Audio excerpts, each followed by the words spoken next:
Bonjour, j'espère que vous allez bien. Aujourd'hui, on va voir la suite du rappel que j'ai déjà commencé, d'accord, pour la continuité, afin de mettre une autre vidéo pour la limite. Et voilà, pour attaquer les exercices, parce que avec les exercices, vous allez mieux comprendre et voir l'application. D'accord. Alors, comme j'ai déjà dit dans l'autre vidéo, pour une fonction, pour qu'elle soit continue, j'ai une condition qui doit être vérifiée. D'accord.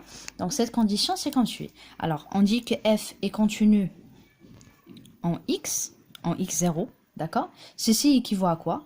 Équivaut à que la limite, quand x tend vers x0, de f de x est égale à f de x0. Ça, c'est bien clair. D'accord?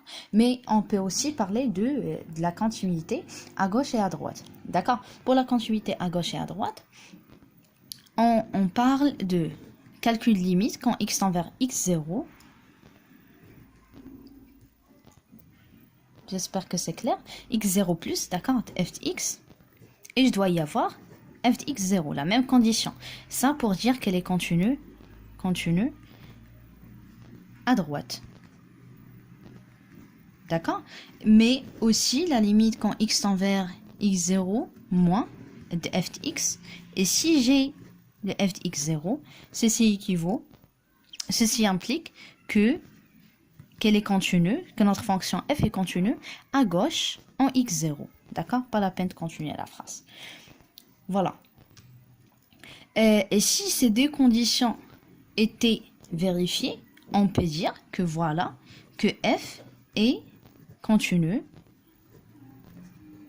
en x0. D'accord? Donc ça dépend. Par exemple, on va voir une application de la fonction ln. Elle est définie sur 0 plus l'infini. Et voilà. Et normalement, les fonctions sont continues sur leur domaine de définition. Donc, elle est juste continue sur 0, 0 à droite. Et ceci est bien clair aussi d'après le traçage de la fonction ln.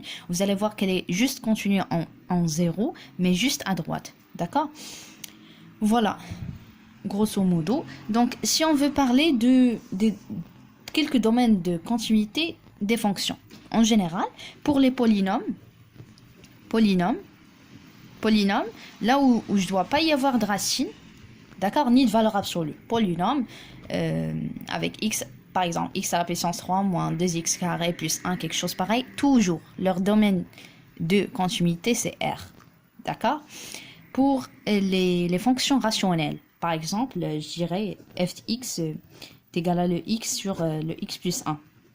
Alors, cette fonction-là, s'ils ont demandé de déterminer son domaine de continuité, bah, c'est son domaine de définition tout simplement. Alors, leur domaine de continuité, disons dc, est égal à df. D'accord? Et df, dans ce cas, c'est r exclu le moins 1. Par exemple, c'est juste un exemple. Pour la fonction, disons x, racine x. Bah, comme vous savez, pour la racine, ça prend toujours juste les valeurs positives. Du coup, son domaine de définition, c'est R étoile. C'est R+, pardon. R+. Et voilà, c'est exactement son domaine de continuité. Pour les fonctions trigonométriques, x, sinus x, par exemple, et x, cosinus x. D'accord? Cette notation, ça veut dire aussi que c'est f de x est égal à cosinus x. C'est la même chose. Donc, il y a deux notations. Ces deux fonctions aussi, leur domaine de continuité est R. D'accord? Pour la fonction tangente, non, parce que elle est continue sur son domaine de définition, comme on a dit. Et le domaine de définition de la fonction tangente, c'est R exclu le pi sur 2 plus le kpi. K appartenant à Z, un entier.